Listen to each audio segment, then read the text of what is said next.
يوكي، راح تشتاق لي يوكي؟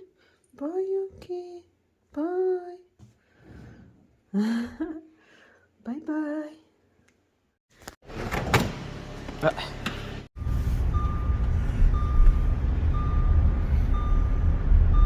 حبايبي، كيفكم؟ شو اخباركم؟ ان شاء الله تكونوا كلكم بخير وعلى خير وين ما كنتوا بتحضروني. اهلا وسهلا فيكم في قناتكم، قناه سوسن شارين. طبعا انا اشتقت لكم، انتوا اشتقتوا لي، انا كتير اشتقت لكم. طبعا يعني زي ما انتم شايفين انا غبت على القناه كتير. ليش؟ لانه كنت مسافره على المغرب، يعني بضبضب وبسوي وبعمل اشياء، امور كتير كنت اجهزها عشان بدي اروح على المغرب. طبعا هذا الفيديو راح انقل لكم ويعني اجواء سفرتي من الاردن الى المغرب.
هاي حلوة كتير.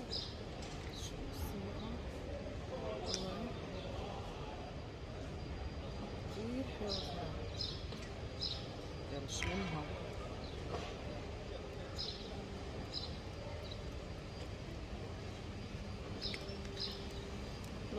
فاضية. طلع ما رشيناش شي.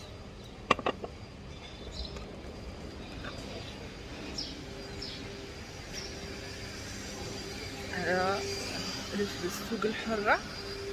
هسه صراحة ما ضلش على طيارتي اشي، بدي اروح على البوابة ان شاء الله طيارتنا هسه.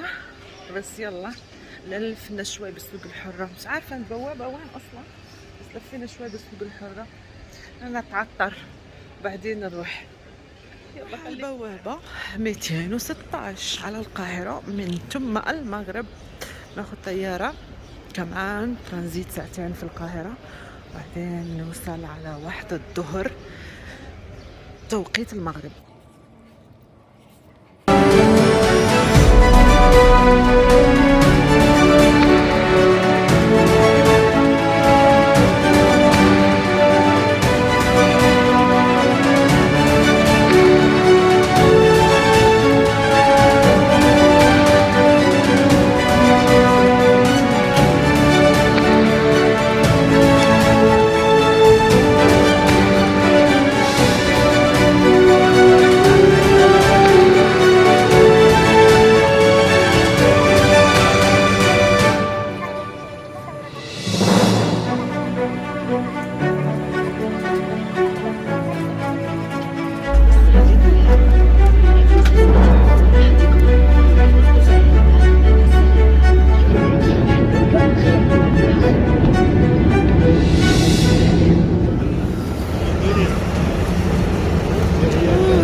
وصلنا على مطار القاهرة. طبعا راحت علي الطيارة. ليش؟ لأنه تأخرنا في مطار الأردن. الطيارة كانت شوية عندها شوية خربان، إشي تقني، فضلينا شي 3 ساعات لغاية راحت علينا التوقيت تبع الإقلاع تاع الطيارة. ولما وصلنا على القاهرة، وصلنا على القاهرة متأخرين، طيارة راحت. فهم شو سووا؟ الطيران المصري جابونا على فندق ليلة واحدة لأنه ما في طيران رايح على المغرب، إحنا وكم شخص.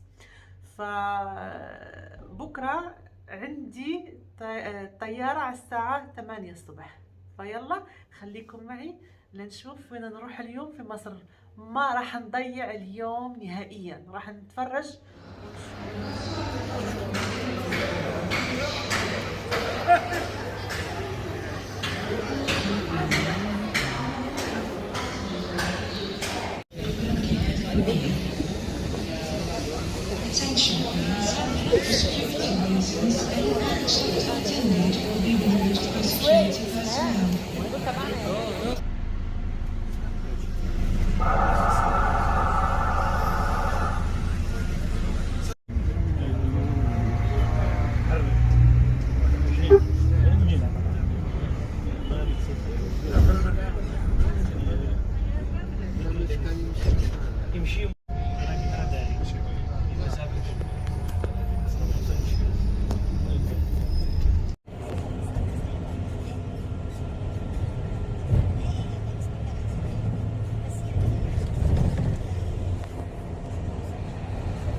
طبعا صار معي موقف مغامرة، مش مغامرة يعني، هي اجت فرصة انه احنا ايش نيجي على البلد ونشم هوا فيها.